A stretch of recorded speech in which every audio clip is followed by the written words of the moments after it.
ഇനി നമ്മൾ പോകുന്നത് 80കളിലേക്കാണ് അല്ലെ. ശരിക്കും കോമഡിയുടെ ഒരു അല്ലെങ്കിൽ മിമിക്രിയുടെ ഒരു സുവർണ്ണ കാലഘട്ടം നമുക്ക് പറയാം അല്ലേ. അതിൽ എനിക്ക് തോന്നുന്നു ഏറ്റവും കൂടുതൽ ഉയർന്നു വന്നിരിക്കുന്നത് മിമിക്രി തന്നെയാണ്. മിമിക്രിയിലൂടെ സിനിമാ രംഗത്തേക്ക് കടക്കാനുള്ളൊരു വലിയ വഴി ആ കാലഘട്ടത്തിൽ നമുക്ക് തുറന്നു കിട്ടിയിട്ടുണ്ട്. ആൻഡ് ജയറാമേട്ടനും സൈനുദ്ദീൻ ചേട്ടനും പിന്നെ സിദ്ദീഖ് ലാൽ, ഹനീഫ ഇക്ക, അങ്ങനെ ഒരുപാട് പേര് സിനിമയിലേക്ക് എത്തിയിട്ടുണ്ട്. ശരിക്കും ഞാൻ വിട്ടുപോയ ഏതെങ്കിലും പേരുകളുണ്ടോ ഈ പറഞ്ഞതില്? ഒരുപാട് പേര് വിട്ടു. NF പറഞ്ഞില്ല. അപ്പൊ ഇതില് ഞാനൊരു ചോദ്യം ചോദിക്കട്ടെ. ഇതേ കാലഘട്ടത്തില് മലയാള സിനിമയിലെ ഒരു വളരെ പ്രശസ്തനായ ഒരു സംവിധായകന് തിരുവനന്തപുരത്തൊരു ട്രൂപ്പ് ഉണ്ടായിരുന്നു. ആരെന്ന് മനസ്സിലായോ? Yes, exactly. അത്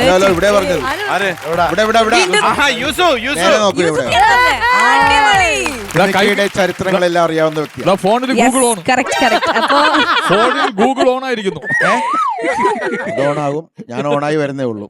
ആദ്യം ഗൂഗിൾ ഓൺ ആകും, അതിനുശേഷമാണ് ഞാൻ ഓണാകുന്നത്. അങ്ങനെയാണ് ഇപ്പോൾ എന്താ ചോദ്യം ചെയ്യുന്നത്. മൈക്ക് കിട്ടിക്കഴിഞ്ഞു. ഇത്ര നേരം എന്റെ വായടച്ചു, എന്റെ മൈക്ക് ഓഫ് ആയിരുന്നു. ഇനി ഞാൻ വെറുതെ ഇരിക്കില്ല. കടകുടഞ്ഞ് എഴുന്നേറ്റിരിക്കുന്നു.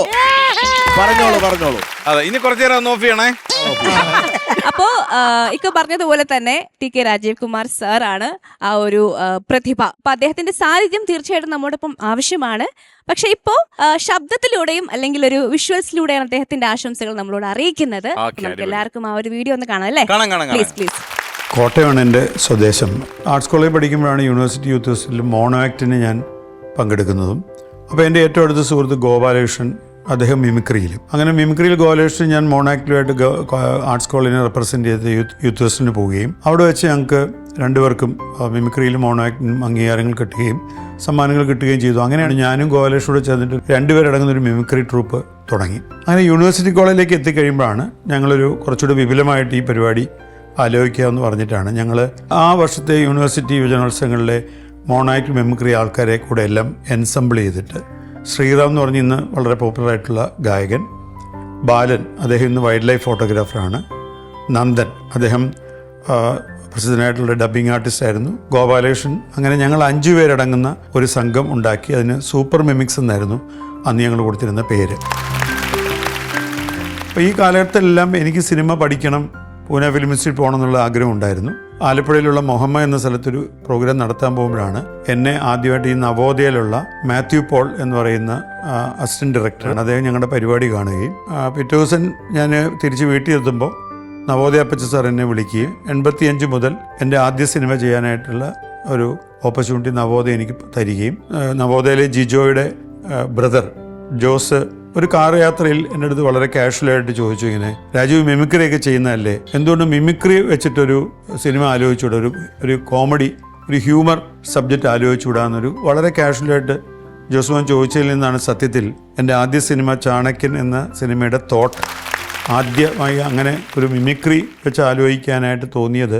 ആ സിനിമയിൽ ഞങ്ങളുടെ സൂപ്പർ മിക്സ് എന്നുള്ള ഗ്രൂപ്പ് ഫുള്ളായിട്ട് അഭിനയിച്ചിട്ടുമുണ്ട്. അതിൽ ആ ഗ്രൂപ്പിൽ ജയറാമിനെ നമ്മൾ ഇൻക്ലൂഡ് ചെയ്യുമായിരുന്നു. അങ്ങനെ ആ ജയറാമാണ് അതിനകത്ത് കമൽഹാസൻ ഉപയോഗിക്കുന്ന മിമിക്രി ആർട്ടിസ്റ്റായിട്ട് ജയറാമിനെ കാസ്റ്റ് ചെയ്യായിരുന്നു. പറഞ്ഞ് അവസാനിപ്പിക്കുമ്പോൾ മിമിക്രിയാണ് സത്യത്തിൽ എൻ്റെ ആദ്യ സിനിമയുടെ കഥാബീജം. ഞാനെന്ന സിനിമാ സംവിധായകൻ്റെ ഒരു ജനനം എന്ന് പറയുന്നതിന് ഞാൻ മിമിക്രി എന്ന കലയോടും മോണാക്ട് എന്ന കലയോടും ഞാൻ കടപ്പെട്ടിരിക്കുന്നു. തീർച്ചയായിട്ടും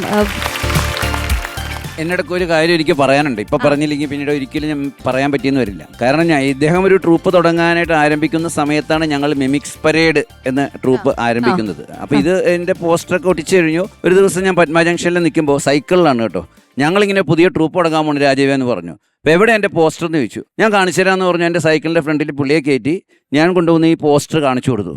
തലേ ദിവസം ഞങ്ങൾ ഇതിന് വന്ന് ഒട്ടിച്ചതാണ്, അത് ഞാൻ പറഞ്ഞില്ല. ഇല്ല, ഒട്ടിച്ചു. അത് കഴിഞ്ഞിട്ട് പുള്ളി എൻ്റെ അടുത്തൊരു 84 കഴിഞ്ഞപ്പോൾ എന്നോട് ഒരിക്കൽ പറയുമായിരുന്നു. കാരണം ഈ മിമിക്രിയെ കുറിച്ചൊരു കഥ ഉണ്ടാക്കിയപ്പോൾ ഞാനാണ് ആദ്യം, അദ്ദേഹമാണ് ആദ്യം ചിന്തിച്ചത് ജയറാമിനെ കുറിച്ച്. ജയറാമിനെ എടുക്കാൻ പുള്ളി അന്ന് തീരുമാനിച്ചിരുന്നു. പക്ഷേ അതിനൊക്കെ ശേഷം അവരെ എന്ന സിനിമ വന്നു. പത്മരാജൻ സംവിധാനം അതെ ചെയ്ത. അതെ അപ്പോൾ ക്രെഡിറ്റ് മുഴുവൻ അദ്ദേഹത്തിന് പോയി. പക്ഷെ ഞാനിത് ആദ്യമേ ചിന്തിച്ചിരുന്നു എന്ന് ഇനി പറഞ്ഞിട്ട് കാര്യമില്ല. കാരണം ഞാൻ ഇനി അത് ആരോടത്തും പറയുന്നില്ല പ്രസാദെ എന്ന് എൻ്റെ അടുത്ത് പറഞ്ഞു. കാരണം അതിന് ഏറ്റവും സൂട്ടബിൾ ആയിട്ടുള്ള ആള് ജയറാം തന്നെയായിരുന്നു. ഞങ്ങളുടെ പ്രോഗ്രാം കാണാൻ പുള്ളി എപ്പോഴും വരുമായിരുന്നു അതെ വേണ്ടത്. അപ്പം ഞാൻ അന്ന് ചിന്തിച്ചിരുന്നതാണ് ജയറാമിന്റെ ഫേസ്. പക്ഷെ അദ്ദേഹത്തിന് ആ ക്രെഡിറ്റ് പോയി. അദ്ദേഹം എടുത്തോട്ടെ, കുഴപ്പമില്ല.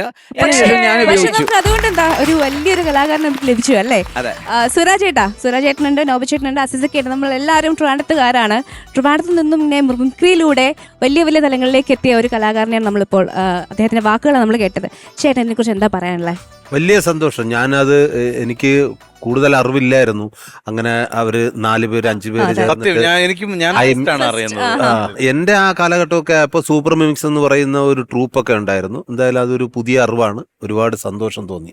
അത് മാത്രമല്ല, വലിയൊരു കാര്യം എന്ന് വെച്ചാൽ ഇദ്ദേഹത്തിന് സ്വന്തം ട്രൂപ്പ് ട്രിവാൻഡ്രത്ത് ഉള്ളപ്പോൾ പുള്ളിയുടെ ഗ്രൂപ്പ് ഞങ്ങളുടെ പരിപാടി മിമിക്സ് പരേഡ് അവിടെ നടത്തി. വേറൊരു മനുഷ്യൻ ചെയ്യില്ലത്. കാരണം അവരവിടെ കത്തി നിൽക്കുക.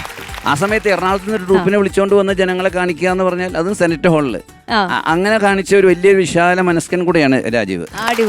അത് സുരാജൻ ചെയ്യാറുണ്ട്. ഇവിടുന്ന് ട്രൂപ്പിനെ വിളിച്ചിട്ട് അവിടെ നിന്ന് കൊണ്ട് കളിപ്പിച്ചിട്ട് ആ ഐറ്റം അടിച്ചിട്ട് നമ്മൾ സൗദി പോയി കളിച്ചിട്ടുണ്ട്. അത് അവിടെ ഷോ ഏക്കാഞ്ഞിട്ട് ഇവിടുന്ന് ആളെ വിളിക്കുന്നത്. ഇതങ്ങനെയല്ല. ശരി. അപ്പം ഒരുപക്ഷെ നിങ്ങൾക്ക് അറിയാത്ത മറ്റൊരു കാര്യം കൂടി ഞാനിങ്ങനെ ആദ്യം ചോദ്യമായിട്ട് ചോദിക്കാം. ചാണക്യൻ എന്ന ചിത്രത്തിന് മുൻപ് കമലഹാസൻ സാറ് ഒരു ചിത്രത്തില് മിമിക്രി ആർട്ടിസ്റ്റ് ആയിട്ട് മിമിക്രി ചെയ്ത് അഭിനയിച്ചിട്ടുണ്ട്. അദ്ദേഹത്തിന് വേണ്ടി അന്ന് മിമിക്രി ഡബ് ചെയ്തത് ഒരു കലാകാരനാണ്. അദ്ദേഹം ആരെന്നറിയാം? അദ്ദേഹം ഒരു മലയാളിയാണ്. ആരാന്നറിയോ? പട്ടം സദൻ. സിറാജ് ഖാൻ correct ആണ്. പട്ടം സദൻ അദ്ദേഹമാണ് കമൽഹാസൻ സാറിന് വേണ്ടിയിട്ട് ആ ചിത്രത്തില് ആ രംഗങ്ങൾ ഡബ് ചെയ്തിരിക്കുന്നത്. Thank you so much.